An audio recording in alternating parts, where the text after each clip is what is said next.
Hey, what's going on, Who That Nation? It is yours truly, TJ Jones, the host of the State of the Saints podcast. And I do want to apologize for being a tad bit late, folks. I had to I had to wait until my wife get home. I have my son most of the afternoon. And I try to not do live shows with him, because he needs my undivided attention. So I do apologize for the late start. My wife, she is a nurse, and people need to be taken care of. But nevertheless, the New Orleans Saints get that victory today by a score of 21-16. The New Orleans Saints have swept. That's right, swept the Atlanta Falcons, and now the New Orleans Saints are 10-2, and they clinch a playoff spot where the Chicago Bears lost. The New Orleans Saints are the first team in the NFL to clinch a playoff spot. I'm going to say that again. The Saints are the first NFL team to clinch a playoff spot. And it feels so good that it happened against the Atlanta Falcons. Atlanta, I'm pretty sure a couple of you probably going to file up in here, because I was on Forever I Love Atlanta podcast. And, I seen all of the clips that my boy Don and King put up, talking about the playoffs and talking about the NFC Championship game and talking about how the Saints choking the playoffs, this, that, and the third. But the key word was playoffs. The key word was playoffs, okay? The Saints are going to the playoffs for the fourth consecutive year. And I think this may be the third consecutive year that the Atlanta Falcons do not make the playoffs. So with that being said, I don't understand what the problem is. And we are slowly starting to gain that overall record, okay? The overall record that keeps them relevant, the overall record that they keep holding on to with the jaws of life to try to make themselves look like they've been up there and really been competitive with the Saints over the years. Look, I put it up on Twitter. Sean Payton has 146 wins and 86 losses. Sean Payton is 20-8 versus the Atlanta Falcons. He is 20-8 versus the Atlanta Falcons. Only in a delusional world with delusional people would you think that the Atlanta Falcons have been competitive with the Saints over the past 15 years. And I get it, man. They'll say, well, what about before 15 years? 15 years is a very long time. It's not like I'm talking about 2 years ago. I'm talking about 15 years. For 15 years, the Saints have dominated this series. Where in the world has the Atlanta Falcon fan base been at? Do we quit playing football? Do we stop playing? Do we stop calling plays? What are we doing? Or do we keep playing? Because the last time I checked, the New Orleans Saints have dominated and been slapping around the Atlanta Falcons for the past 15 years. And like I said, it's only a matter of time. It's only a matter of time before the Saints tie you all with this overall record, and we can go ahead and put that to bed, and y'all can finally be quiet, and because y'all ain't going to have nothing to stand on unless y'all end up winning a Super Bowl championship over the next 5 to 10 years, okay? But the Saints are slowly starting to grab momentum, and y'all won't have anything else to rest upon, except, well, y'all only got fans after 2006. Well, I hate to say it like this, but that's just the way things go in the world. I hate to tell you like that. You think the New England Patriots had fans before 2000? You think they had the same amount of fans they had that they had in 99 as they did in 2000? No. Do you think that the Golden State Warriors over the past 10 years had those same fans when Latrell Sprewell, Tim Hardaway, and Chris Mullins was out there? No. People like winning, okay? And people need something to cheer for. I hate to say it like that, but it's true. Right now out here in Myrtle Beach, everybody's going crazy over Coastal Carolina, right? Coastal Carolina is 10-0 right now. They beat BYU last night. The whole town is going absolutely crazy. It's expected. People want to cheer for the underdog, and they definitely want the team that they jumped on board to win consistently. So I don't feel bad. If a person says I've been a Saints fan since 2006, that means they've been a Saints fan for 14 years. I can deal with that. That means if a child was born in 2006, they're a teenager now. That's a long time to be a fan. And regardless to how you feel about it, it's facts. It's facts, man. Who cares? Who cares how long a person has been a Saints fan, really? You know what I'm saying? Does that stop a person from cheering for the team? No. I've been a Saints fan my whole entire life. So I am going to cheer for the team when they're down. I'm going to cheer for the team when they're up. But I'm not going to blame anybody for being a Saints fan after 2006, because 14 years, that's a very long time to be a fan of a team. So I ain't got no problem with that. But back to the game. The New Orleans Saints sweep the Atlanta Falcons 21-16. This was a pretty close game. I don't know why it was close. I really couldn't tell you for the life of me. I don't know what the heck was going on. It seemed like Taysom Hill in the second half was doing everything to try to keep the Atlanta Falcons in this game. Not making the best decisions, turning the ball over in the red zone, all of that stuff there. I mean, the Saints getting those 3 and outs, all the 4th downs, Jared Cook not catching the ball. They did everything they possibly can to keep the Atlanta Falcons fan base excited and keeping this game way more interesting than what it was supposed to be. But I give credit to the Saints defense. That's right. I'm giving credit to the Saints defense, and anybody that's around here, criticizing the Saints secondary, criticizing Marshawn Lattimore, criticizing P.J. Williams, and this, that, and the third about them giving up big plays. All I have to say to you is you need to learn how to analyze football, because last time I checked, like Calvin Ridley and Julio Jones are really good players. And I have absolutely no problem with some of the coverage that they was going out there. That was excellent coverage. Julio Jones and Calvin Ridley just made better plays. You're not going to play Calvin Ridley and Julio Jones every week. Those guys were just making incredible catches. And it happens like that sometimes. Sometimes you can have the best coverage in the world, the best one-on-one, and the guy might end up getting the catch on the ball. It happens. I don't have an issue with that. The same way that A.J. Terrell was having really good coverage on Michael Thomas, and Michael Thomas was getting the best of A.J. Terrell, that's the same way Calvin Ridley was doing when it comes to Marshawn Lattimore, when it comes to the catches. Ain't nothing wrong with the coverage. It was just the fact that those guys just made really good catches. And I'm so sick and tired of Saints fans that don't really know how to analyze the game and that just want to criticize people just for them having a bad game or them being out of position in one game. Well, what was that energy when these guys was going on that 3-4 game defensive streak, when they was out there shutting teams down? Where was that at? Then people got the nerve to be talking about Andrews Pete. Okay, the guy gave up a play, but Andrews Pete has been playing some of the best football at the offensive line position since he got to the Saints. And I'm tired of people making it seem like it's just the worst thing in the world. Guys have bad games. Guys make mistakes. You're going to go up against guys that get paid a lot of money to catch the ball and run good routes too. So I don't get this whole criticizing of a person and coming about the woods when a person have the worst game. Keep that same energy every week. Go ahead and come out here on Twitter and on Facebook and other social media platforms and say, yeah, he had a good game this week, but he ain't going to have one next week. Keep that same energy, man, because that makes you sound and seem like a hater. Okay, keep the same energy. If you don't like the guy, don't wait for the guy to have a bad game and be ready to call up shows like mine or call up shows like Big Q or Deuce Winham or, you know what I'm saying, or the Who Dat Nation chat line or Who Dat Davis. Don't wait for a bad game to call up Nas or whatever like that or hit him up on the comments. Keep that same energy. All I'm saying is this. Did Marshawn Lattimore have a bad game today? Yes. You know what I'm saying? That all things considered. But he went up against some guys that made some incredible catches. And sometimes you can have the best coverage in the world and guys are still going to make catches. Did Andrews Pete have a bad game? No, he did not have a bad game. He just gave up, you know what I'm saying? He just gave up a play. It happens. Teron Armstead gives up plays. Ryan Ramczyk give up plays. It comes with the territory, folks, and I have absolutely no problem with that. But I'm not going to criticize a guy just for not having a lackluster game one week, and then all of a sudden, if this guy has an interception or two the next week, oh, he cold, he a beast. Nah, man, keep that energy, man. Talk about these guys when they're having, you know what I'm saying, some good games too, so it just don't sound like you just caught up in a moment. I mean, I hear people talking about Will Lutz, man. Come on, man. Will Lutz has been one of the most consistent kickers in the league. He only missed 2 field goals this season, and all of a sudden, oh, he needs to work on it. It's becoming a problem. Man, knock it off.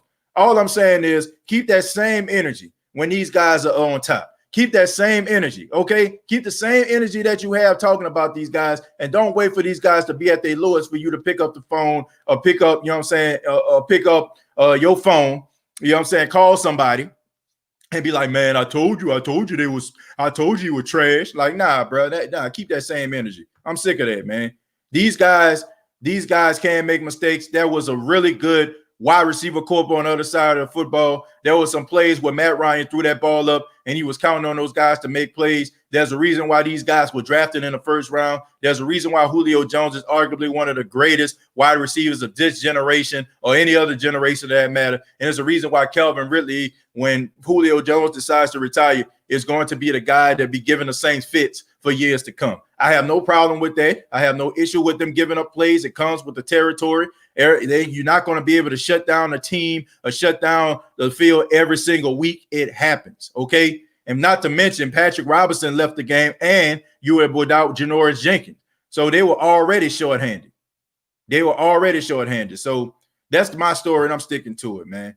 But Taysom Hill, he had a good first half, you know what I'm saying, a good game overall. Ball security is definitely becoming an issue here. I don't care how good you play. I don't care how many touchdowns you throw. I don't care how great that you look threading the needle on some plays. It was one pass that Taysom Hill threw. 3 defenders jumped up, tried to grab it, and it went right over their heads to throw it, and it was a pass caught to Emmanuel Sanders. I don't care how good you play. I don't care how awesome you're doing out there. I don't care how much you thread the needle. I don't care if you're starting to manipulate defenses with your eyes and all that kind of stuff. You fumbling the football, putting the ball in harm's way, causing your team a possible loss because luckily that last play where he actually ran the football, it rolled out of bounds. But in a red zone, man, you do not turn the ball over. You put that ball down, you take that sack, you throw it away, you throw it out to the back of the end zone. Man, you throw it at the cameraman if you have to, but you do not turn the ball over in the red zone. That was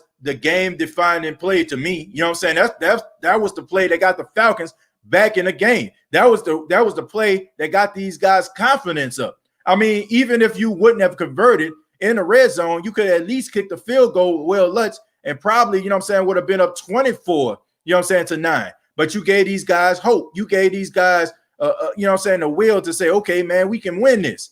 You got to stop doing that, Taysom. Taysom, as good as he's played, I don't care. You know, it's irrelevant. If you're going to go out there and you're going to play lights out at the quarterback position, but when you call your number, you fumbling the football, putting the ball in harm's way and turning the ball over, nobody cares. Okay, nobody cares, man. That is going to get you benched. I don't care how good you are. Ask some of these great running backs in the league. Ask some of these guys that can actually get yards but have fumbling problems. They're so good. Yeah, they're good, but when they come in the game, they fumble the football a lot.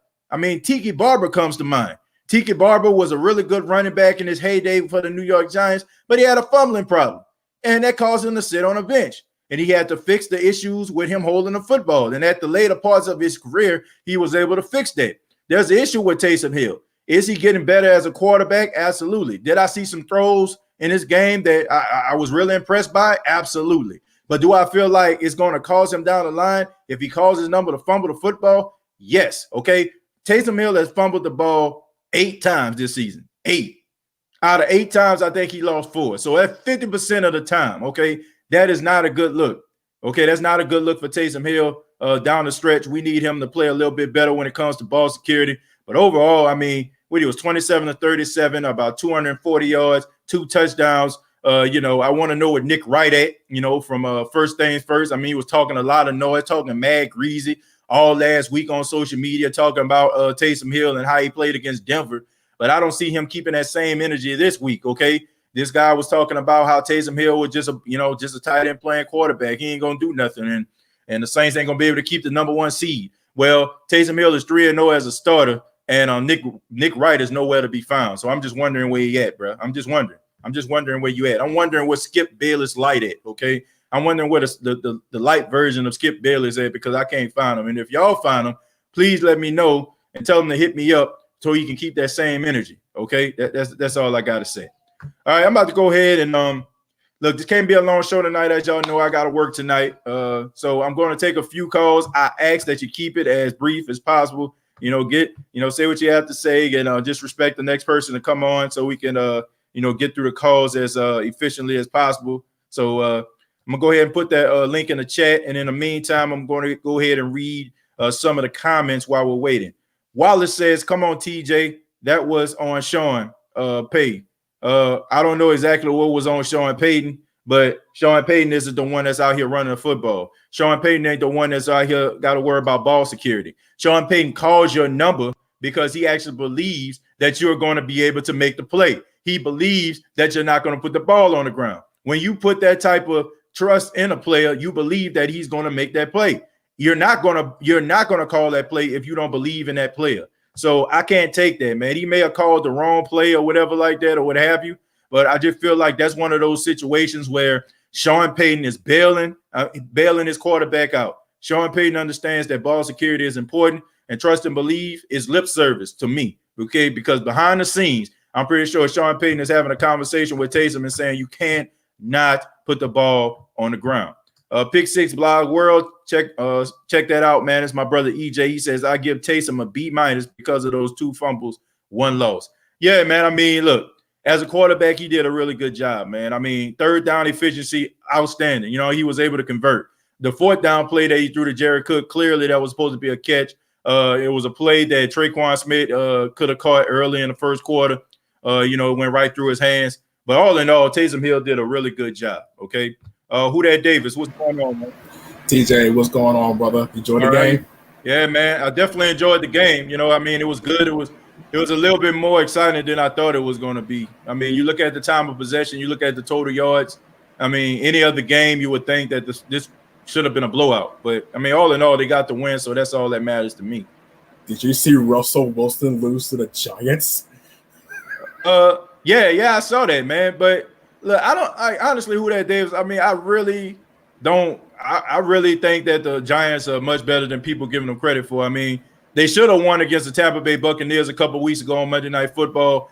And Aaron, I mean, you know what I'm saying? What's his name? Aaron Judge or whatever his name is. I can't think of the coach now. I know his last name. Joe Judge.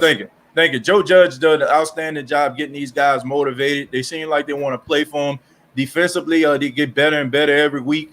And I just think that, honestly, I feel like Colt McCoy might be the best thing for him because Colt McCoy is really going to limit mistakes in games. You know, Daniel Jones takes a lot of risks, makes a lot of bad reads. And I think, like, if you keep it with Colt McCoy and you can play conservative, I think they might end up winning the division and going to the playoffs. But, I mean, that wasn't a surprise to me, man. Like, I know people just think that, you know, just because they're in the NFC East, but those guys play hard every single week. So, kudos to them, man. Kudos to Joe Judge having his team prepared and believing that they can beat the Seahawks. True that. All right, I'm going to go ahead and go through my quick little good, bad, ugly. You know how I do things. Mm-hmm. Starting with the good. Shout out to Taysom Hill. Your comment about Skip Bayless Jr., Skip Bayless Light. That was funny. Comments, props to you for that one. But I'm looking at Ryan Clark. Ryan Clark got me wondering where he at. Do I need to put his face on a milk carton? Because I'm the same way with him as you are with Nick Clark, man. Like, that don't make absolutely no sense. But it's all right. He got catfish again, as he said a couple weeks back. But like I said, shout out to Taysom Hill. The question that everybody was wondering, me included, was can Taysom Hill get the ball in the end zone? The answer is emphatically yes. Yeah. Now. Granted, I'd say he was gifted one because they didn't have busted coverage for Traquan Smith, but I give credit to Taysom Hill for the post route touchdown to Jared Cook. Oh yeah, who finally found his goddamn hands. Excuse my language. Who finally found his hands. So and he managed to fit it in a tight window. He had a safety over the top with the corner coming over the middle, threatening to swat the ball away. So shout out to Taysom Hill for that. It's not only just those 2 plays that I looked at, it's the overall efficiency he had while in the pocket, going through all of his reads, and the throws weren't there. He took off with his legs. We had one for a 40-yard run. He took off for a gain of 6. The fact of the matter is the man was keeping ahead of the sticks for most of the game. And that's what you want to see out of a prospect like Taysom Hill. Now you can just clean up the ball security. Then you got a real dangerous threat back there after Drew Brees. Now, I'm not saying he's not going to be the guaranteed future, but if he can clean up that ball security, they're going. I say he makes a valid case for himself. Mm-hmm. Now, I was a little more critical with the Saints defense because, granted, the defense played well in the first quarter and midway through the second quarter, but we saw a little bit of the Saints of old in the fast first 2 weeks in terms of penalties. Now, granted, you have the likes of Julio Jones and Ridley. Calvin Ridley against Marshawn Lattimore, those two, edge goes to Calvin Ridley like 24/7. Because at least with Julio Jones, you have Marshawn Lattimore able to keep up because Julio Jones is not much of a route runner. He's more of a vertical guy who's going to go up and make primarily 50-50 balls. Matt Ryan's going to say, screw it. Julio Jones down there somewhere. That's what Marshawn Lattimore can do. Jack Rabbit Jenkins was more for Calvin Ridley because he's able to keep up with those guys who can break out on a route or somehow cut it upfield. He can keep up with those types of players. See Antonio Brown. See Alan Lazard back in week 2 prior to the penalties late in the third. Look at Keenan Allen. The list goes on. So in terms of also Patrick Robinson, I got into a Twitter debate with somebody about he allowed Julio Jones to go for 9 for 60 for 6 for 94. One, Patrick Robinson suffered an injury in practice late last week. Two, he went out early in the first quarter. So I'm not understanding what kind of argument you're trying to make here. Patrick Robinson wasn't even involved in the conversation in terms of Julio Jones' production. That's more PJ Williams. Now, credit to Dennis Allen. He made the necessary adjustments when he saw that PJ Williams was getting burnt like biscuit, trying to play man-to-man with Julio Jones. Excuse me. That's just not going to work. Now, there's a lot. There's a lot to clean up from the offensive play. Now, you said, and I give you credit to your point. Andrew Speed only gave up 1 sack. Okay, that's true. He also gave up an additional 2 pressures. Luckily, that didn't count against him because Taysom Hill managed to scramble and he managed to get the ball out to Michael Thomas for an 18-yard gain.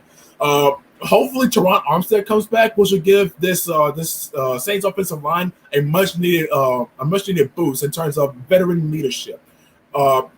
Cesar Ruiz was surprisingly absent this game. I don't know what the decision was that was based off of that, but I don't know. You have a rookie like Cesar Ruiz, who is yet to commit a penalty so far this season when starting, and you have Nick Easton come in starting, and he's already creating 1 to 2 penalties in terms of holding. It kind of I don't understand the decision there, but luckily that didn't come back to bite him in the butt.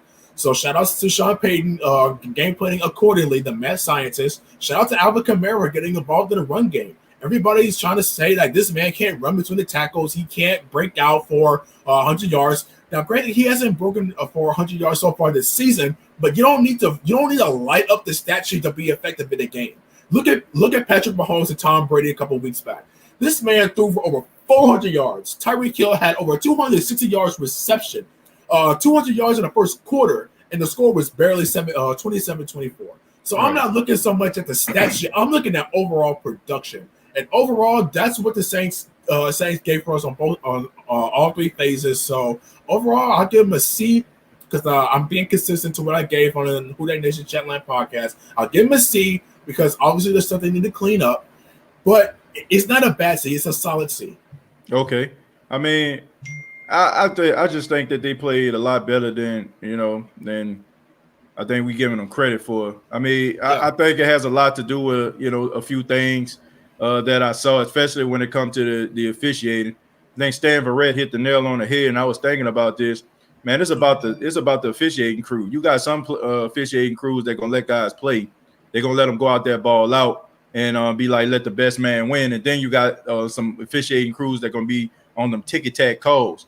And I just think that the Saints, they're aggressive secondary. So sometimes, when they have those officiating crews that are gonna be calling it real close, I think that it might you might see a uptick of penalties. But when they have like officiating crews that just let them play, and I'm kind of excited about that because we know how the playoffs is. They kind of just let them play in the playoffs. They don't really really call a lot of flags in the playoffs like that, as we all know, especially Tommy Lee Lewis back in the day. But anyway, I just think that it depends on the officiating crew. I wouldn't change anything about them, man. I think they were aggressive. I think you got to be careful about not taking, being ticky-tack in a film room, talking about their coverage and their technique, because that can kind of get them thinking and second guessing, and we might see some decline in the secondary. But who that Davis, man? I appreciate it, man. Thank you for the call, my brother. Take it easy, CJ. All right, man. Yeah, man. I just feel like the secondary, I wouldn't change anything about it, man. I mean, we've been wanting this secondary to play aggressive for years, man. I mean, you got Marcus Williams out there lowering the boom, putting that wood down on folk. I mean, this is a day that we thought we would never see. So I ain't got no problem with it, man. Look, guys are going to, get holding calls, man. But, man, you got to keep it aggressive. Josh and Jesus, what's going on? Hey, what's up, TJ? How you doing? I'm doing all right, Josh. How you doing? Okay, so yeah, Taysom just keeps having the fumble issues, and he must have a hand problem. He must have broken his hand or something in the offseason, and just nobody knows about it or something. He never used to do that, man. But now how many times has he fumbled this year? Like 6, 7, 8? About 8 times. I think 8 times total. If I'm not mistaken. I mean, only a couple of them turned into actual turnovers, but there was a lot more fumbles. Yeah, four fumble losses, 8 total. So it's about 50%. 50% of the time he lose the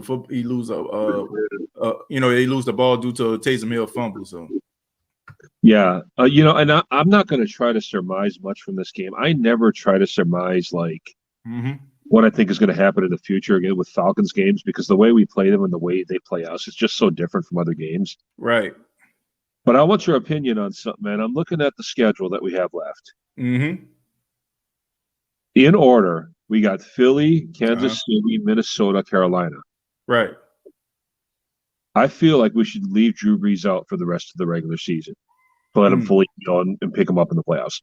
Maybe play him in the last week against Carolina if it ends up being a throwaway game. Right. But the next 3 games, Philly, KC, Minnesota, we're going to get 2 out of those 3. I don't know which 2, but we're going to get 2 out of those 3 without Drew. Right. That'll secure home field advantage and everything. So, I don't see any reason to just rush Drew back in for the Kansas City game because, honestly, the way it would be better to play Kansas City with our sort of 3 running back set, Taysom Hill included, anyway, and play them that style. Right. Because I don't think they know what to do against that. Right. So I don't know. What do you think of that, man? Because that's what I'm thinking. I'm thinking leave Drew out, maybe bring him in the last week, but basically save him for the playoffs, and we'll still win 2 out of these next 3. Well, first off, the most important thing out of all of this, in my opinion, is Drew Brees' health. I can care less about beating Kansas City. Yeah, I can care less about Kansas City. Look, I understand what people are thinking. Like they want the Saints to play Kansas City because they're looking at Kansas City as a measuring stick game. But look, I would rather play Kansas City again, and I think y'all know where I'm getting at. If we play Kansas City again, that means we got them in the Super Bowl. I don't care about the regular season. I really don't. I don't care. I don't care about having Drew Brees against Mahomes. The only one that will win with that is the television stations. That would be the only one. The NFL and the sponsors be the only winners in that game. I don't care. I want Drew Brees to be 100% healthy going into the playoffs. This is a 41-year-old quarterback that has given everything he had to the city of New Orleans, to the Saints organization. The Saints are playing really good right now. It's not like they got Geno Toretto on the bench or Stoney Case or something like that. You got Jameis Winston and you got Taysom Hill. You got 2 serviceable quarterbacks that can get the job done. If Taysom goes out there and he struggles against Kansas City, you probably can bring in Jameis. He can finish up, mop, clean up. You do not, by no stretch and by no means, parade Drew Brees out there on the field just so you can go one-on-one with Patrick Mahomes. I don't care about that game. I care about the Saints and what they do in the playoffs. That's what every Saints fan wants. We want the Saints in the playoffs to see what they can possibly do in another playoff, having another playoff run. That's what it's all about in my opinion. You keep Drew Brees out as long as you can to try to keep him as healthy as he can. Even if he comes to you and say, man, I feel 100%, and they winning, still keep him out. If they go out here and they beat him and he comes back and say, you know what, I feel great, Sean. That's fine. That's cool. We'll see you later. You know what I'm saying? We'll see you in Carolina. You know? Can I interject something here? Yeah, go ahead. So you seem to agree with me basically about Drew. I'm also looking out for his health too, but home field advantage really doesn't mean nothing in a corona kind of year. So we can almost drop all 4 of the next game and still be fine in the playoffs if it came to that. You know what I mean? That is what I've been saying. That's what I've been saying, Josh. I've been saying that for weeks. This isn't like they trying to make home field advantage seem like how it used to be. It's not what it used to be. I mean, people barely got fans in the stands. I mean, you can really go on the road and win a football game in the playoffs. You ain't got to worry about crowd noise. They might have a couple thousand fans there, but it's not going to be to a point where you can't hear the snap count. You can't do the audibles. You can. It's not like the offense and the defense can't hear each other. Who cares? You know what I'm saying? Like, I mean, you can take that first round bye. I think it'll probably help Drew Brees in that regard. A 41-year-old quarterback getting an extra week of rest. But if it comes down to it, having home field advantage throughout the playoffs, it really does not matter in the playoffs. Not this season, it doesn't. You know, I don't look at it that way. I just want them to be in the playoffs, which they are. You can't win it if you ain't in it. You know, it's just that plain and simple, Josh. But I totally agree, brother. I appreciate it, man. Thank you for the call, man. Thank you. All right. Then we're going to move on to Ashley. Ashley, what's going on? What's going on, TJ? Hey, how you doing? How you feeling? I'm doing all right. I'm doing good. That's good. Shout out to Taysom Hill. Mm-hmm. You know, he did his thing. He got to stop with that fumbling in crucial times of the game, though. Yeah. Like that got to stop. That got to stop. I think we did pretty good. Given the fact that Atlanta does have good receivers, we got to make sure we capitalize in the red zone when we down there. Because at any given time we play teams in our division, especially with teams with good receivers like this. They can easily come back and score points. We know Atlanta can score points. So when we down there, we have to capitalize. I think the defense did good. We did give up some big plays here and there, but when we needed to shut them down and stop them, we did hold them to field goals and hold them to making them punt. So that was pretty much good. Mm-hmm. And as far as the home field advantage thing, we don't, it ain't the same, but I do think it would give that break. Not really the home field advantage, that extra week to get Brees even more healthier for that first playoff game. So for me, it's not about the home field advantage; it's about getting him that additional time to make sure his body is fully and ready for that playoff push. I agree. I think that's a good point, and that's the only advantage it has. It's not home field advantages, that bye advantage that you have. And I agree with that. 41-year-old Drew Brees. I mean. Healing up, getting ready for a playoff run. That bye would definitely be beneficial to him. But I mean, look, we already did what we needed to do, right? We clinched the playoff spot. You win a couple more games, you win the division. So that's the first goal. Your first goal is for you to win a division. That means you are automatically in the playoffs. The Saints are in the playoffs right now. So let's just hope that they can actually just steer the ship. Let's get Drew Brees back healthy, as close to healthy as he possibly can. And let's try to see if we can win some games in the process. But Ashley, I appreciate it. Yeah, thank you for the call. Oh, thank you, TJ. All right, take it easy. Yeah, that's a good point. I mean, it would definitely help Drew Brees. Engage you. Thank you very much for the $15 donation. He says you are doing a very good job with your podcast, man. Keep up the good work, my brother. Who that? Engage you. Thank you so much for the $15, man. I appreciate it. Thank you for stopping by, being a part of the State of the Saints podcast. Let's see. Tilo Max says the Saints can't lose one more game. If they lose, say bye-bye to the number one seed. Look, well, you got to keep on winning. You know what I'm saying? That's just the key right there. But I mean, look, man, I'm looking at the Green Bay Packers. Ain't nothing about the Green Bay Packers scare me as a Saints fan. I just feel like this team gets lucky every single week. Like they remind me of like the 2017 Saints. They get in these phone booth type games and they come out on the receiving end. They might get like one turnover late in the game. You know what I'm saying? Mason Crosby might kick a field goal. But nothing about them actually scares me. I feel like we should have beat them the first time around. And the second time around, I feel like if we play them again, we're going to annihilate them. Like, I do not fear the Green Bay Packers at all. There ain't nothing about the Green Bay Packers I'm afraid of. The Green Bay Packers are a decent football team. I just think, playing in that sorry division that they're in. And on top of that, they always seem to have a schedule that's not really threatening. I just think that it's always beneficial to them. But I think if they play the Saints again, I think the Saints are going to beat them, and it ain't even going to be close. Chosen, what's going on, man? What's going on, TJ, man? Oh, yeah, go ahead. No, go ahead, man. How you doing? I'm doing good, man. Shout out to the true Falcons fans that came back. You know, a lot of them ain't gonna come back along with Nick Wright and everybody who talks greasy on media. But at this point, I'm over it. You know, they are no, to me, they're no. I used to look into the media for knowledge and credibility. I can honestly say now in 2020, after seeing that how biased it is, I can no longer look for those television shows as for any credibility, man. I cannot. They just disown their credibility. I can see if you can own up to it, but it seems like they can't even do that, man. So I look at the media totally different, man. But I want to give a shout out to Traquan Smith, man. I seem like this dude is always in the history of making things. You know what I'm saying? Right. Yeah. Yeah. You know, like he always at the right place at the right time. And it's crazy. I was just talking to myself. I was like, man, damn, I ain't been hearing Traquan Smith number card. What's going on with him? And dude come out and get a touchdown. It so happened to be Taysom first touchdown. So shout out to him, man. He gonna always be in that little Saints clip. Oh, that was Traquan. So that's good for him. Shout out to the defense. Everybody played ball to the wall. My boy, on your mama, aka as me and my girl say, on your mama. I love that dude, man. He probably like my favorite Saints player, bro. I know he's not a big name guy, but I love David Onyemata, man.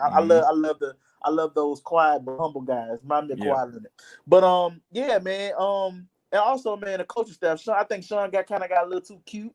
You know, when we got up, you know, in that 20-point bracket, you know, we in the red zone, man. I understand Taysom got to hold on, but Sean, you also, man, just run the ball out, man. You know, you got to get cute. I feel like he was trying to get practice reps for Taysom since he got a throwing rhythm. Like, all right, man, we know he can throw. You ain't got to prove that. Let's run this ball, run this clock. Let's get out of here. Like, because you know how it can get. You know, man, Ryan, you know the boys get pass happy when playing from under. You know, they won't do anything to make our lives miserable. But good point. That's pretty much all I got, man. Not too much, like I say. Good play for the defense. Good coaching staff. Dennis Allen, you know, making adjustments. And shout out to Marshawn Lattimore, man. Keep your head up. You know what I'm saying? Calvin, I don't know why people think Calvin Ridley is a scrub. I don't. If you could go back to this dude since he's been in the league, the dude is. I think he gets overlooked because of who he's playing with and the other guys in the division. You know what I'm saying? And the other receivers. But Calvin Ridley is no joke. I would take him in a heartbeat if we could. You know what I'm saying? Like a lot of GMs probably would too. But you know, shout out to the defense. They played good. P-Rod, man. I hope he gets better. I hope Jack Rabbit gets better. And like you say, man, I don't give a hoopla about Kansas City. I used to, bro, but now I'm looking at it. I don't care, TJ, man. At this point, man, I got what I wanted today. I wanted a spot in the playoffs. And I don't give a damn who I got to go through to get to that Super Bowl. Because guess what? I know I'm in there. I know I'm in there. And anything can happen. The game slows down. With this team, bro, I like our chances going in the Super Bowl, man. Like I want that bye week for Drew, just like I think her name was Ashley. Like Ashley said, man, I want that bye week just strictly for rest. I don't care about home field. Home field has no credibility this year. Would you scared of somebody playing on a boom box up to auxiliary cord of a fake technologies? I don't want it, bro. I just want to go when we came here for. Send Drew off the right way. Don't rush him back. You know what I'm saying? Can't nothing hurt us but us at this point. We need to play more discipline. I would say that we gave up 2 minute penalties, but a lot of them was on them refs, man. A lot of them, come on, man. The man touch a hip. Here come a flag, man. They be ready to throw them flags. Like, I look at all these other games today. I look at all these other games. Everybody just play. Everybody let them play. But when the Saints breathe down the helmet, 15 yards here, 10 yards there, 15 yards there. Like, God, dog. But we're gonna get it together, man. I just want us to clean it up. 24-hour rule, get ready for Philly. Do not overlook these guys. You know what I'm saying? Don't overlook nobody. I got this thing to where I feel like the Saints treat every game like a playoff game. Every week, bro. Every week ain't no tomorrow. You gotta have that mentality. Ain't no tomorrow. It's do or die. I feel like that's how they should take it, man. Like y'all need to realize that window closing, the time is not. It's buckling down. You got your guaranteed playoff spot. Now let's buckle down. Quit trying to get cute. Quit trying to get fancy. You know, we gonna make it to the next level. So just do what we gotta do, man, and just, you know, be the best versions of ourselves, and we're gonna be all right. That's all I got. Yeah, man. I appreciate that, Chosen, man. Thank you so much. I mean, I enjoyed the game, and I'm just looking forward to seeing what they're gonna do against Philly, man. Like you said, 24-hour rule. You take care, man. You too. Yeah, man, that's a good point. You know, I mean, you can't look past anybody. I mean, the main objective is make sure that you make it to the playoffs, and they done just that. Let's see. I think I seen somebody say something. I don't know exactly who said it, but I'm just gonna quote him. I mean, I'm pretty sure that like the chat is passed by, the comment is passed by, I should say. I mean, they were talking about the weather is a factor. Man, look, I don't know why people making it seem like weather is a factor in a football game. Look, that is just something that the media puts out there to try to make it seem like it's an intriguing storyline. A dome team coming coming to a cold weather environment and playing on the road. Like that is so dumb if you think about it. Like, think about all of the players. Think about 53 NFL players. All of them play in warm weather. All of them came from warm weather. I mean, look at, like I said, Ryan Ramczyk came from Wisconsin. I mean, you got to look at Drew Brees. Drew Brees went to Purdue in Indiana. I mean, that makes absolutely no sense. Malcolm Jenkins, Marshawn Lattimore, these guys came from Ohio State. Janoris Jenkins played out there for the Giants.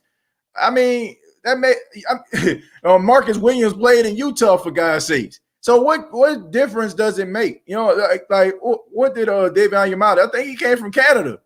That makes no sense whatsoever. Like, I don't understand why they be trying to drill that into people. Like, oh man, it's a dome team going up against a cold weather team. These guys come from different walks of life, different parts of the United States where it is cold. You might have some guys that probably played in warm weather most of their life, but still, that doesn't mean anything. I just think that's the craziest take and the most ridiculous take ever.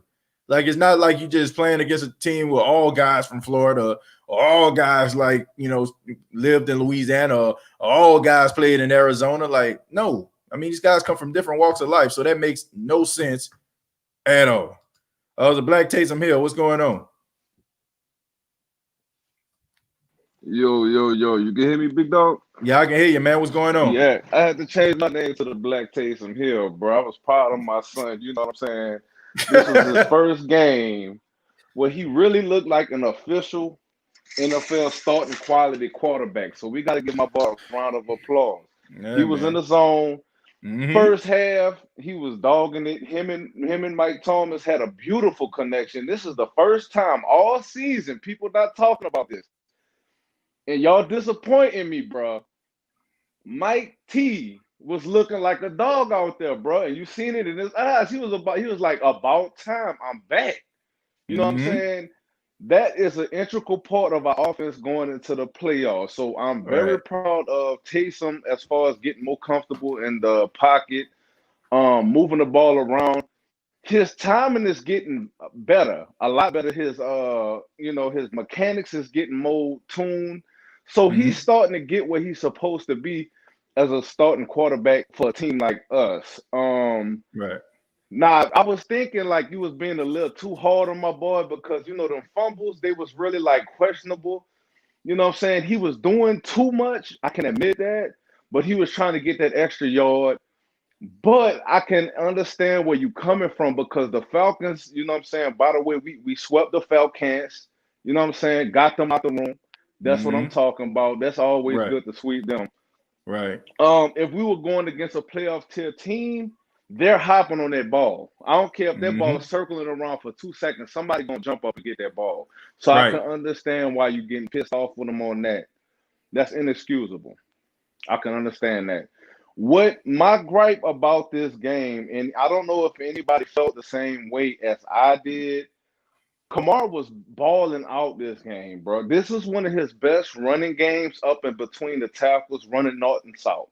And I feel like for some reason, they started trying to make a connection with Alvin Kamara and Taysom Hill from him going into the slot, which is not normal because usually he'll come out the backfield catching balls. And I guess Taysom Hill hasn't got the timing with that yet.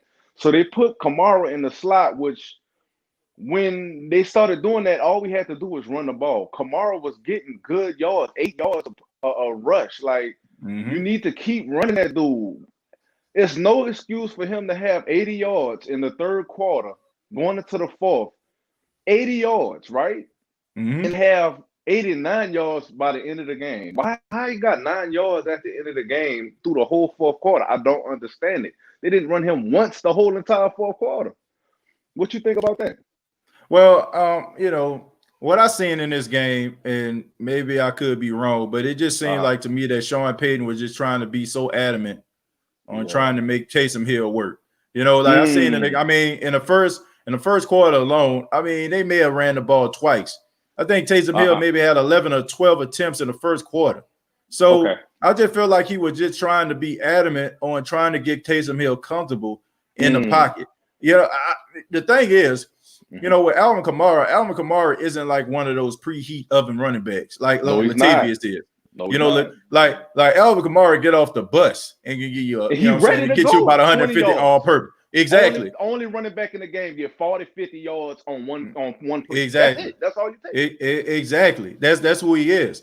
So I just think that it's an understanding of knowing who you have on your team. I think it was the fact that Sean wanted to show Taysom that he had the confidence in him, you know, to go out there and execute, which he did. You know, like I'm not beating him up. I'm not beating up on him. I'm not beating up on him. You know what I'm saying? Too bad. I'm just stating the obvious, man. Like you said, a regular, you know what I'm saying, a playoff team is gonna get on those balls, man, and that could cost the team the game. You got to be able, like when you're in the 4 minutes, man. I mean, it is balls. It's about ball security, man. You know, John DeShazer hit the nail on the head on a post game show. He said, when you carrying the football, you're not just carrying the football. You carrying the hopes and dreams of a team. You know, like you carrying a team with you.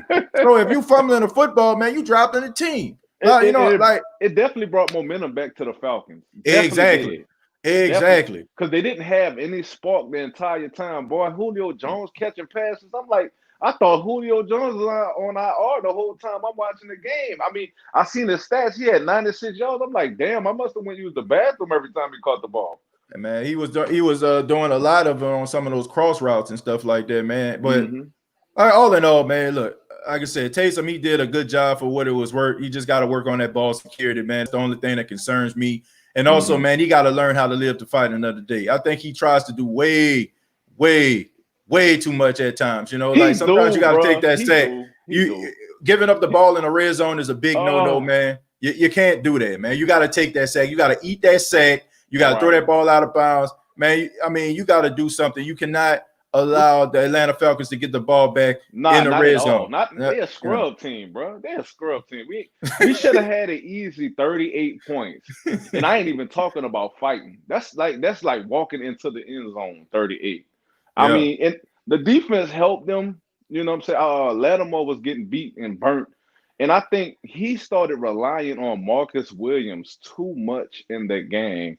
Because Marcus Williams was having his back big time. He came through for about 3 plays for Lattimore that he got beat on. And I know you've seen it. I know you've seen Lattimore get beat and Marcus Williams saved him. But he can't save you all the time because he got to go help other people too. Right. So, you know, I don't get Lattimore playing all pro ball for like 2-3 games in a row. He looking like the best cornerback in the NFL. Lockdown, people not getting – if you can make Mike Evans have 0 receptions, you can't tell me you can't at least hold Ridley down a few times. You know what I'm saying? Well, that's 2 different type of receivers right there. Look, the thing about it is, look, there are some guys that compliment guys and make them better. You know what I'm saying? That like Janoris Jenkins is a Calvin Ridley. Somebody said this. I can't remember who it was, but I think it might have been Who Dat Davis earlier in the show. He said Calvin Ridley is a person that Janoris Jenkins can line up against, you know, like a Chris route runner, you know what I'm saying? Like Janoris Jenkins can stay in front of a person like that. Marshawn Lattimore, he can go up against some of those bigger backs. Like, let's just say, for example, like I'm just looking at the Seattle Seahawks. If the Saints were to play the Seattle Seahawks, you would put Lattimore on Metcalf and you would put Janoris Jenkins on Lockett. You know what I'm saying? That's the way. Because you know what I'm saying, because of the skill set. Exactly. Yeah. So that's they 2 different type of guys and they complement each other. You know what I'm saying? They complement each other well. So I do think the loss of Janoris Jenkins not being in this game kind of hurt. Marshawn Lattimore, because now Marshawn Lattimore had to go up against one of the best route runners on the team. But you know what I'm saying? Like that's at the same time, man. Look, Calvin Ridley is not a scrub. I mean, this dude is a beast. I think y'all seen this man out there balling out at Alabama. You know what I'm saying? Like this dude has been a beast. the whole entire time. So it's not, I don't feel bad. Like the coverage was not bad. You know what I'm saying? Like he was in the hip pocket. He honestly got burnt. He just he was in the hip pocket of Calvin Ridley. You know what I'm saying? Like he was probably like a little second too late. Or it's you know what I'm saying, putting the ball. I mean, when they put the ball up in the air, I don't care what they saying about that catch that he had on the sidelines. That was not a catch. The one that no, I'm talking about the one that Calvin Ridley caught on the sidelines. It hit the nose of the football, hit the ground, and his hand was not under the ball. That was not a catch at all. Okay, when he went down and the ball bounced and they challenged that.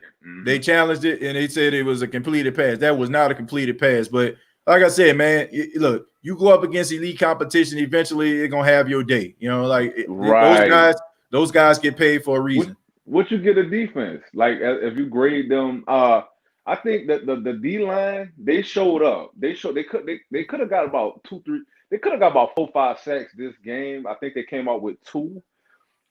Because Matt Ryan started getting more confident at the end of the game after those fumbles and whatever we did. Quan Alexander, he had one bad play, but I think Quan Alexander's play is starting to elevate. I'm glad we're going into the playoffs with a player like him. You need somebody that can go sideline to sideline. We didn't have that last playoff, so he's a big help. And Davis, he's steady. You know what I'm saying? You ain't got to ever worry about him ever. So I mean, what if you give the defense a grade? Because I think you really can't say the defense saved us. Because I mean, I think the offense played equally as good. So if you gave the defense a grade, if you gave the offense, defense, and the whole team a grade, what you give it? Overall, I mean, I get a team about a B-. You know what I'm saying? That's good. Yeah, I give them about a B-, man. I mean, it wasn't like nothing to a point where it just cost the team the game or anything like that. Nah. So yeah, man. But I have a couple more calls I got to get to. But I appreciate the call, man. Thank you so much, man. Appreciate it, TJ, man. Y'all have a blessed one, man. All right, take it easy. Yeah, man. I give a team a B. I give them a B for their performance because. I mean, they gave up some plays, man, but come on, man. Like, you're going to give us some plays, but it wasn't like to a point where, it really just cost the team, any type of hardship. You're going to give up some plays. The Mexican Taysom Hill, thank you very much for the $2, says, this fool's stealing my thunder. Yeah, we got the black Taysom Hill. We got the Mexican Taysom Hill. We got the white Taysom Hill playing football. Like, Warner Well, who that? Thank you very much for the 283. Said, what up, TJ? Good to see Mike T13 playing like $100 million. Yeah, man, he definitely played a lot better. I'm noticing that he didn't have any tape on his ankle this game, so I'm guessing that he's getting better. I'm guessing he's getting better as a player. So Chris Jackson, thank you very much for $4.99. He says, why Peyton is not getting in Taysom Hill's face after he keeps fumbling the ball that would kill us in the playoffs. Why we lost to Green Bay this year. Chris, look, man, NFL is not like college football, okay? Maybe if it were college football, you'll probably see Sean Payton getting into the face of Taysom Hill. But that's not going to help his confidence at all, man. That's the kind of stuff that you teach in a classroom. These are grown men that you're talking about. Ain't no grown man about to let you get all up in his face and stuff like that, disrespecting him like that. These are grown men, okay? I'm pretty sure that Taysom Hill understands that. He takes accountability for that. Monday, when they're looking at the film, I'm pretty sure it's going to come up. I'm pretty sure he's probably going to get with the running backs coach and probably work on his ball security. That's all you can do, man. I don't understand yelling and screaming to the top of your lungs about a guy fumbling the football. This is the guy that you're counting on to get the ball down the field. This is the guy that you're counting on to run your offense. And the one thing that you don't want to do is try to destroy his confidence by getting in his face, talking about some of the things that, saying that is a shortcoming in real time. Aaron Glenn even said this. Aaron Glenn, was asked a question by Zach Streif, Deuce McAllister on WWL Radio, and he was talking about this was during the time when the secondary was having issues, and they asked, do you be, going on the sidelines, criticizing them and stuff like that? He said, no. He said, absolutely not. He said, that's not my job. My job is to uplift on the sidelines. He said, but when we get in that classroom, he said, then, I can be able to have these type of conversations with them. He said, because in real time, I'm trying to build these guys' confidence. I'm trying to build character here. And that's what you're trying to do, man. Taysom Hill is out there, his third start.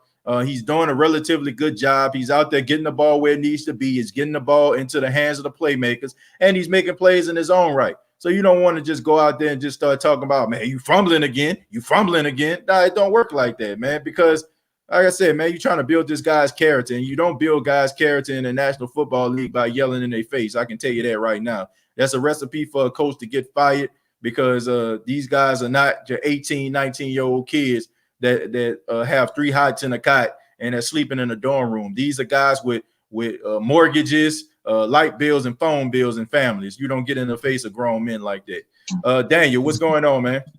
Hey, yo, TJ, what's going on with you? Man, nothing much, man. How you doing, Daniel? I'm doing pretty good, man. Big shout out to the to Dayton, Ohio, man, home of the Dayton Flyers. Oh yeah, all day, man. Adam Troutman, man. Yeah, yes indeed, Yeah. My first take, man, about Taysom, man, I will say in his first 3 starts, man, he has gotten a lot better from the first 2 games. He actually like a real quarterback. I forgot who was back there. I'm like, man, is that Taysom looking like he's sitting back there throwing passes, and when he has to take off, he'll take off. Yeah. You feel me? Like, you feel me? So that's the only thing. Like, I feel like we would have a better chance to win with Taysom, just because the defense, you have to spy on them, and when you spy on them, that leaves other players to get open. All right. Drew, you know what I'm saying? He gonna sit back there in that pocket. He gonna sit back there, throw them short throws if they open. Then he'll do what he can. But Drew will not take off running for nothing. Right. And back to tight ends. I don't know about Jared Cook, man. He worries me, man. On that 4th down, man, that ball went right through his hands. Yeah. It went right through his hands, man. I was like, I don't know about Jared Cook, man. He been worrying me for the last couple of weeks, man. But other than that, overall, man, defense played well. You couldn't ask for better. Right. Tay did, you know what I'm saying? He did his thing. Right. The running game, I feel like we should run the ball more, because for some reason we moving that ball on the ground. Yeah. You know what I'm saying? Go ahead. No, I was just saying, man, I just think overall, man, they're definitely running the football really well. And I think that's going to help them during playoff time, man. I mean, you got to have a good running game. And I mean, this may sound crazy, but COVID-19 might have been a blessing in disguise for Teron Armstead, because we know around this time he always has a tendency of getting hurt, being out. So these 2 games, I understand, you don't want nobody to get COVID, but I mean, him being able to sit at home, rest up his limbs at the process, getting healthy with COVID, I think this might help him come back, and be fresh.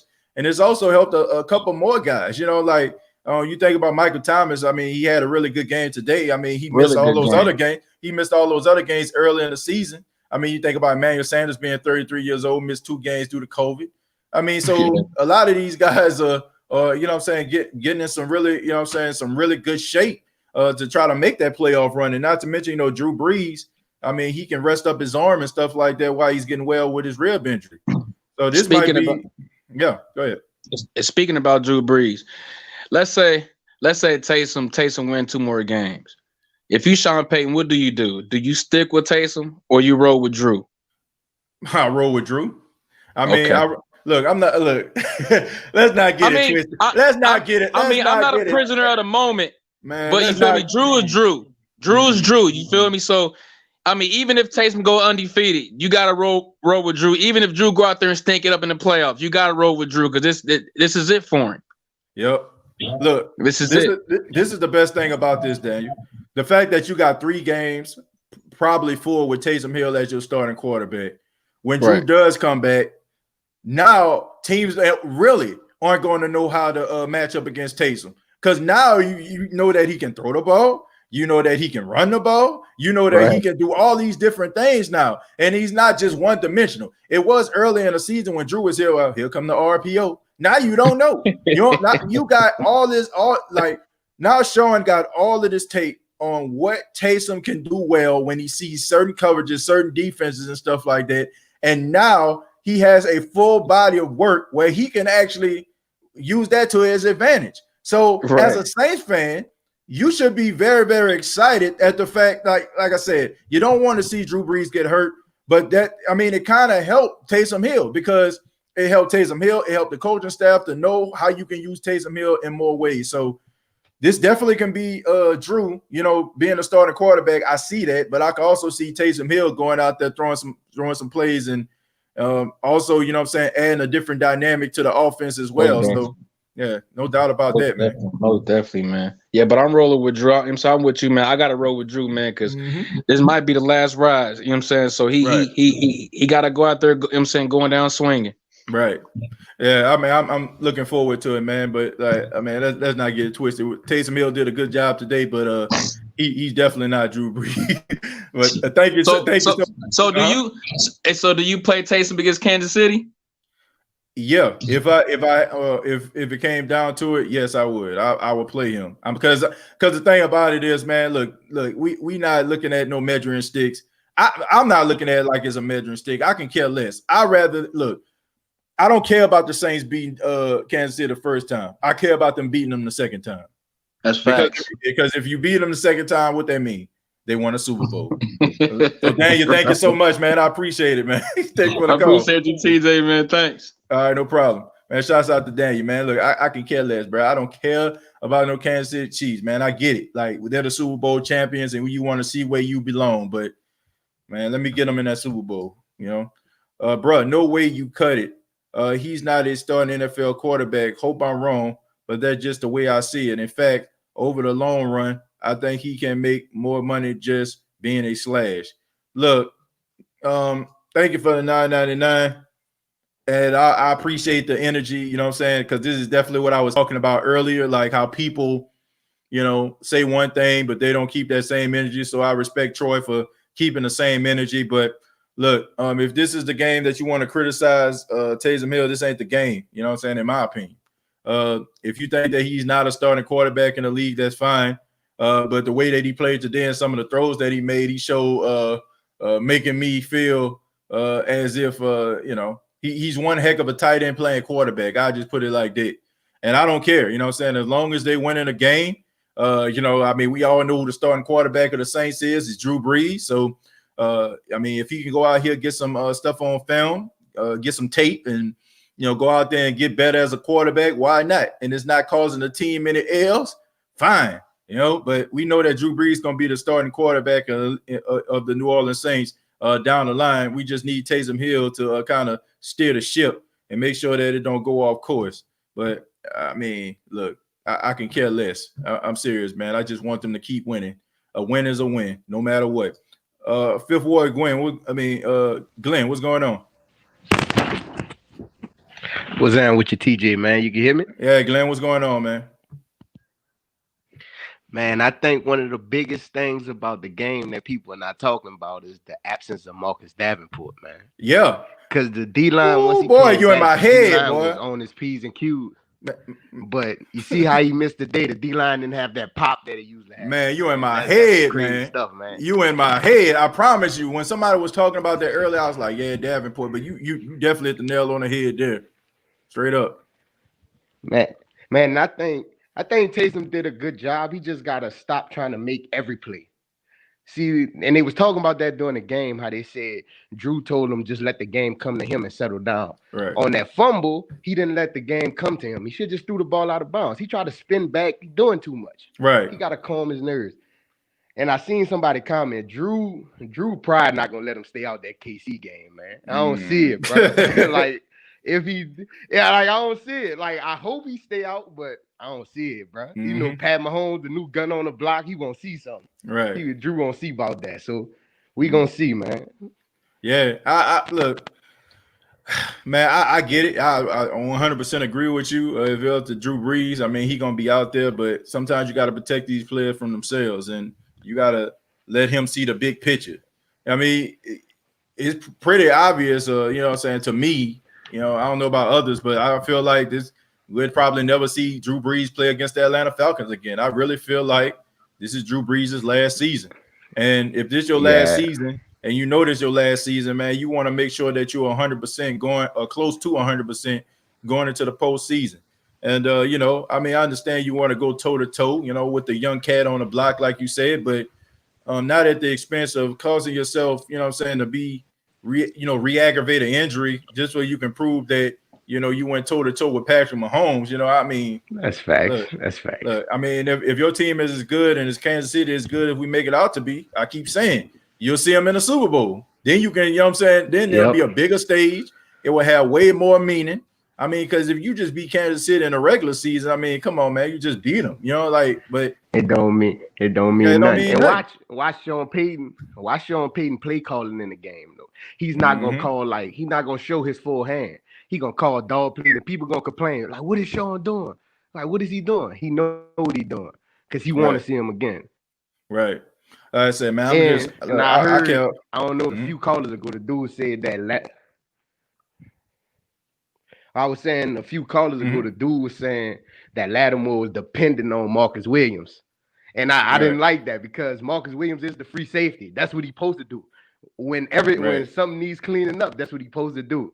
And we complain so much about him not doing that. Like when we had, he a bad image, but Darren Sharper cleaned up everything the year we won the Super Bowl.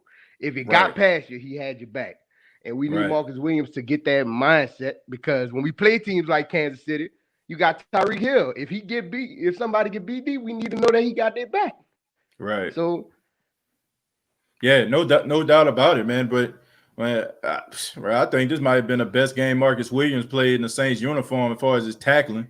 Yeah, and I think he answered a lot of questions, man. I mean, he has definitely improved in his tackling and stuff, and it seems like he has a little bit more confidence in who he is as a player, which is good to see, and it's definitely good to see going into a contract year. Now, I still don't believe that he's going to re-sign with the Saints, but he's definitely putting a good resume out there for another team that might need a free safety. You know, he can gladly oblige, you know. So, but he's doing a really good job, man. I mean, he's making it very interesting, you know, but man, we just got to see down the stretch, man. We just need consistency. We just need these guys to just go out there, man. If you're gonna bend, but make sure you don't break. You know, I like the fact that the Falcons they were getting down the field, but the Saints did not allow them to get into the end zone. We were mostly field goals. So if you go up against some of these other elite teams in the playoffs, and maybe these guys are getting down the field, and maybe these guys are making plays, but you're not allowing them to get into the end zone.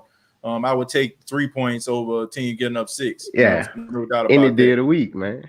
Our linebackers stop all that because that sideline to sideline play is much needed and much needed.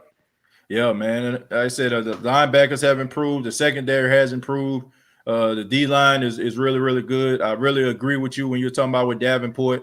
I feel like they probably would have got more pressure on Ryan. I don't think people appreciate how good Marcus Davenport is in run support. The dude is like one of the best defensive ends in run support that you can have.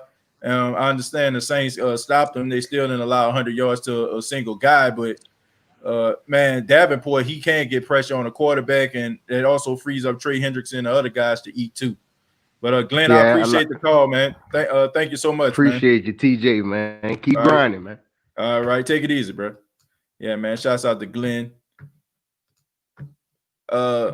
Chumsy, what's going on? Chumsy, are you there? Yo, what's up, TJ? Yeah, what's going on, man? How you doing? Yeah, you can hear me? Yeah, I can hear you, brother. Good, man. Good, man. Who that? Yeah, who that, man? What you thought about the game? Yeah, all right. All right, so what I wanted to say was, listen, every year for the past 3 years, we've been having a squad that we all feel like, all right, we could go all the way. This year, the reason it feels like it to me is because we haven't peaked yet. It's very important the last few seasons, the Saints peak these weeks, 14, 15, 16. And so we're on the way down by the time we get to the playoffs. Right. Now, you see, this year it's going well because, you know, Drew Brees was hurt early in the year last year.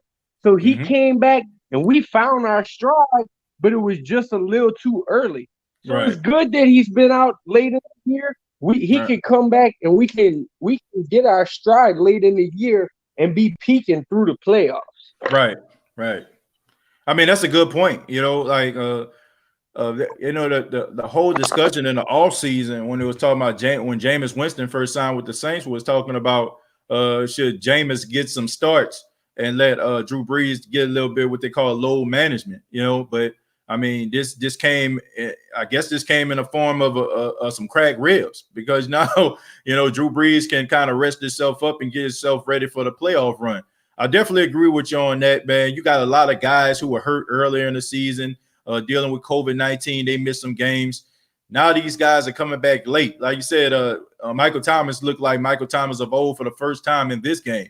He had 100 yards, a couple times this season, but he didn't look like how he normally would look. He looked dominant. He looked more confident. He looked fearless. He looked like he was more explosive off the ball. And, I just think that this is going to be helping the team down the stretch. Teron Armstead, most likely he's going to be back for the next game when they play against the Philadelphia Eagles. So this gives him an opportunity to kind of rest up, not only physically with COVID, but, deal with his, heal up his extremities as well. I mean, he was limping off the field a couple times. And also, when you have, good, okay secondary play like they had in the game, you can afford to have somebody like Janoris Jenkins, take a little bit of rest, get that knee straight. So I'm looking at this team. This is a completely different team. It's a completely different year. I still have a careful optimism about the Saints because, they are the Saints. We all know what they're supposed to do. We all know what we feel like they're going to do. But it's a matter of them trying to execute and make sure they get it done, man. They're in the playoffs. Let's see if they can finally close the chapter and try to get to that Super Bowl and try to see if they can get Drew Brees, Sean Payton, their second Super Bowl championship and bring it back to the city. To that, baby. Yeah, absolutely, man. That's all that matters to me. And another thing, man, y'all just talking about Marcus Williams. I seen the other day, I was reading an article that said as far as the safeties in the NFL goes, he is ranked 3rd on tackle efficiency rating. Right. It's a Pro Football Focus rating and how accurate. And to me, a lot of Saints fans is always going to have Marcus Williams missing that tackle in that playoff game years ago in their brain when they think about him. Right. But for him to make that improvement to be 3rd in the NFL on tackle efficiency rating, that shows a lot about that young man character, how he can bounce back and come back and be a star for our team even after going through that. Yeah, man. Marshawn Lattimore said it. I've heard several other cornerbacks say it. He said being in the secondary, being a safety, being a corner is one of the toughest positions because there's I don't think there's a thinner line for the exception of the quarterback being a hero and a GOAT, right? A hero, you might be the hero of the game, like you might throw a touchdown to get your team ahead. Then the team might score, they might get ahead, and then you might throw an interception. And then everybody gonna be talking about how bad the quarterback is, need to run them up out of town. So this is a position where, like I said, you're a hero 1 minute, you're the GOAT the next. But I'm past the whole Minneapolis Miracle situation. Like Marcus Williams is a really good safety. I think he does a lot of good things. He has good instincts. He had to work on his tackling, which he did. He had to get a little bit more physical, which he has. But he's really definitely rewriting the book, and if he goes into the playoffs, he does some good things, maybe catch an interception or something that's beneficial. I think it's going to completely wipe away what people may feel about Marcus Williams, when it comes to like that Minneapolis Miracle, especially if the Saints make it to the playoffs. He looks like he matured, he feels it. Yeah. Yeah, man. This is what his 4th year in the NFL. It comes with trial. Yeah, trial and error, man. Trial and error. You live and you learn from the mistakes that you made, man. Yeah, but all right, cool, TJ. Thank you for your time tonight, man. Who that? I appreciate it, man. Who that? Man, shouts out to Chunzy, man, coming through with the heat. That's good stuff right there. I'm gonna read a few comments and then we're gonna go ahead and head up out of here, man. Russell says, I haven't watched the Steelers game. Are they dangerous? The Steelers are a good football team, man. I'm a real concerned about Big Ben Roethlisberger. I know he had a knee injury, I think, in that Cowboy game. I know he was questionable to play, but turns out that he is going to play. I think he's going to play in the game. They look really good, defensively. TJ Watt, the linebacker, is up for Defensive Player of the Year, probably going to be there with Demario Davis. He's doing a really good job. They're doing enough to win a game, man. They don't have to be sexy. It don't have to be the best win in the world. A win is a win. They still undefeated, and you still got to respect it. They got a good running game. James Conner is running the ball pretty well. You got the wide receivers out there. You got Claypool. You got Washington. You got Juju Smith-Schusters. They got a lot of young, up-and-coming wide receivers that are going to be problems in the league for the foreseeable future. So the Pittsburgh Steelers collectively, they have done a really good job, man, getting the right draft picks, getting the right culture inside of the locker room, man, getting rid of some of those guys, that have been like issues like Le'Veon Bell, Antonio Brown, getting those guys outside of the locker room and creating a positive environment, man. And Mike Tomlin has done a really good job. Last season, he had them playing pretty tough. They didn't make the playoffs, but this year, they come back with a whole new leash on life, man. And not to mention, you had opportunity to get better, you got better, and you don't have to worry about playing a first place schedule. And they're doing a really good job this season, man. So I'm not gonna poo-poo on the Pittsburgh Steelers, because I feel like that'd be hypocritical us to say that on one hand, with the Saints, a win is a win, but we're second guessing and questioning the Pittsburgh Steelers when they win. Well, okay, a win is a win, no matter if the Saints do it, and it doesn't matter if the Pittsburgh Steelers do it. I mean, nobody remembers the score of the game when it's all said and done. The only thing they remember is the results. And right now, the Saints sitting at 10-1, 10-2, and I think the Pittsburgh Steelers, if I'm not mistaken, are 11-0. So I'm not going to be mad at them, So shouts out to them, doing a really good job out there in Pittsburgh. Brian says, beginning to think Sean Payton is crafty. I now believe that purposely kept throwing offensively last week to keep Atlanta off of seeing throwing tape with Taysom. Who that? Yeah, well, if that is the case, that's very smart on Sean Payton's fault. But I don't know if that was the case. I think you have to look at the game. You're going up against a guy who hasn't played quarterback since the sophomore year at Wake Forest, and he wasn't going to beat you, okay, unless he was about to channel his inner Joe Montana or Tom Brady. It wasn't going to happen, okay? So all you had to do is just make sure that you don't make any mistakes. You run the football, you control the time possession, get up out of there, get about a 1 or 2 touchdown lead and go home, okay? So maybe if Drew Lock was out there, we probably would have seen more of Taysom than we probably seen as a passer. But nevertheless, he did a good job for what it was worth, and he did a really good job this week against the Atlanta Falcons because, they had a spy out there, to make sure that he didn't run, and they forced him to try to throw the football, and he proved that he can throw the football. He proved that, he can get the ball where it needs to be.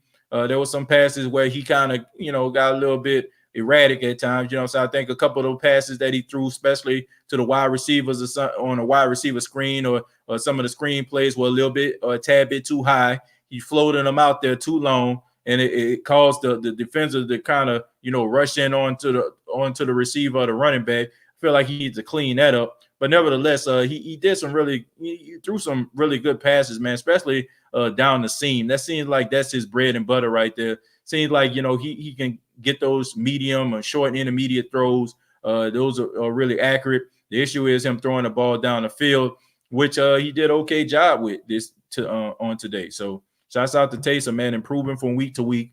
And that's all we can ask for as fans, for him to improve every single week and not cause his team any hardship and not put the ball in harm's way.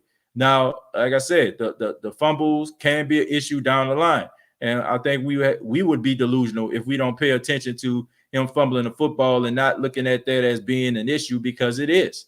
But he has to clean that up, man. All in all, Taysom Hill did a good job today. I think he's silenced some of the critics out there, except for the people that are trying to make money and trying to be the next Skip Bayless, being shock jocks and trying to keep ratings flowing in. So, they probably hitch their wagon to people that everybody likes, and they want to be the odd person out. They want to be the contrarian. I mean, if they want to do that, that's fine. It's disingenuous, but I digress. I mean, but I think Taysom Hill did a good job today.